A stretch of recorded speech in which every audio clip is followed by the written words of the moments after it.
Hello, this is Peter Joseph of the Zeitgeist Movement, and I felt the need today to take a moment to publicly express a few concerns regarding the incredible explosion that has emerged across the world, born out of the Occupy Wall Street initiative that began a few weeks ago in New York City.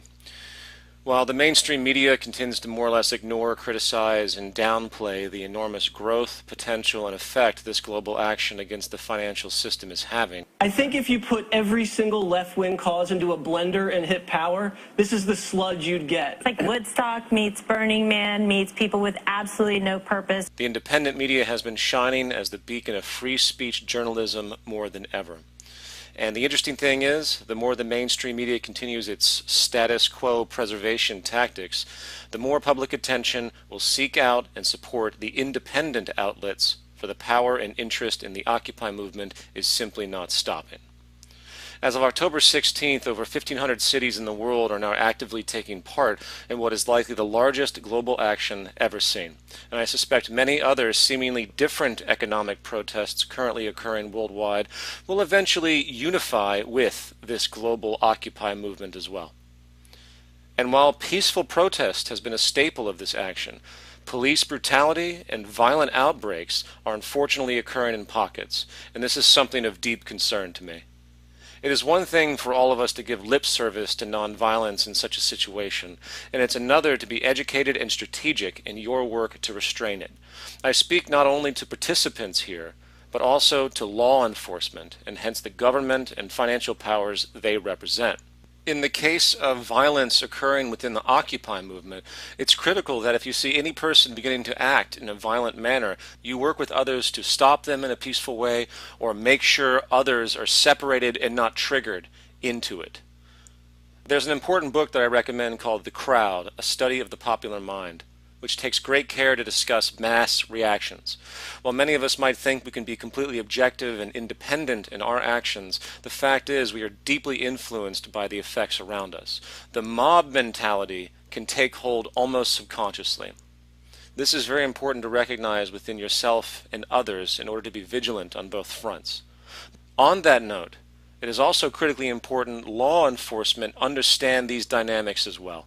If you, the police, expect the crowd not to be violent, then a concerted effort to withhold your communication of it is required.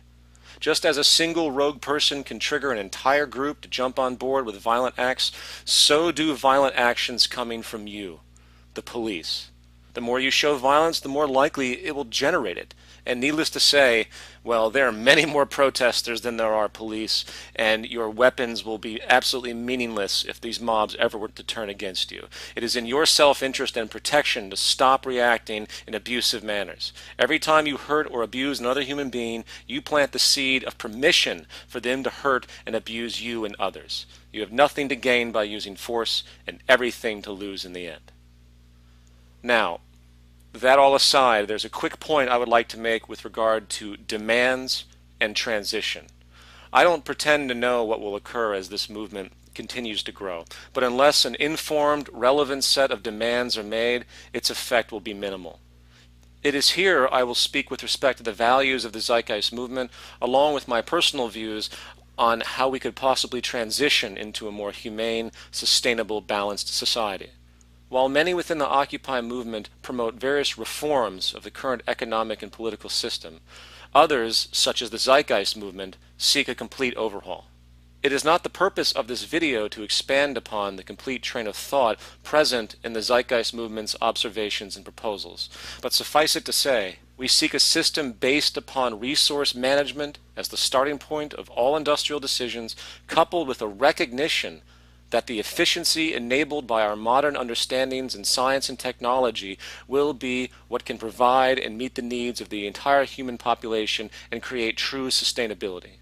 The manifestation of these elements are what comprise what we often refer to as a resource-based economic model.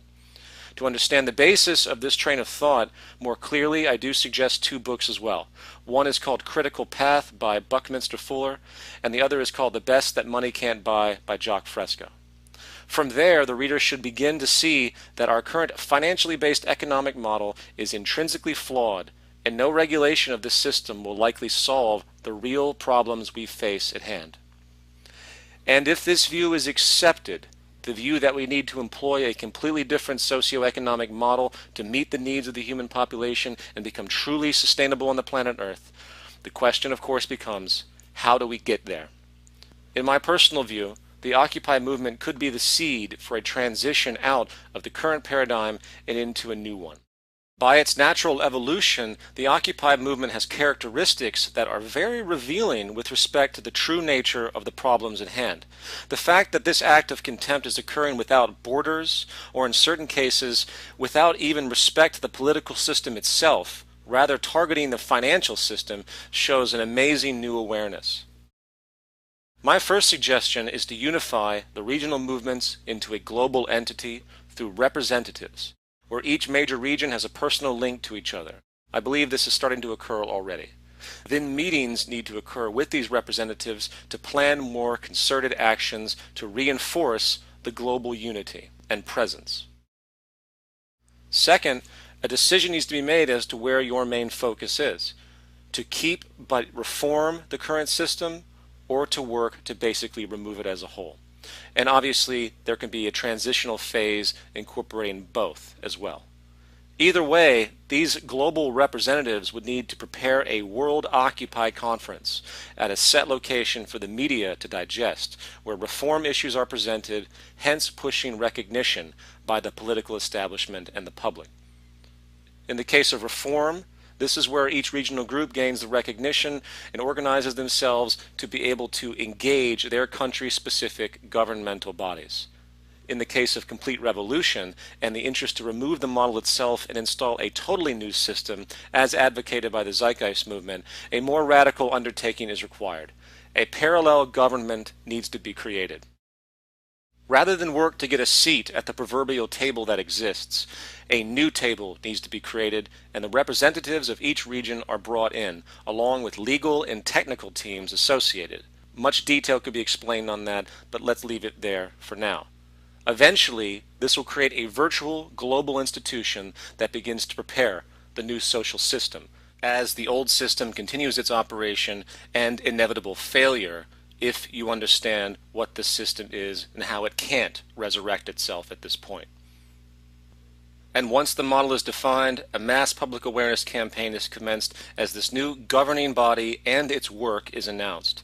The tipping point will come once the public begins to see the merit of the new social proposal, hence recognizing the governing entity itself and eventually giving it priority over the prior political establishment. Now, what I have just thrown out here is extremely generalized, and I'm sure it raises numerous questions.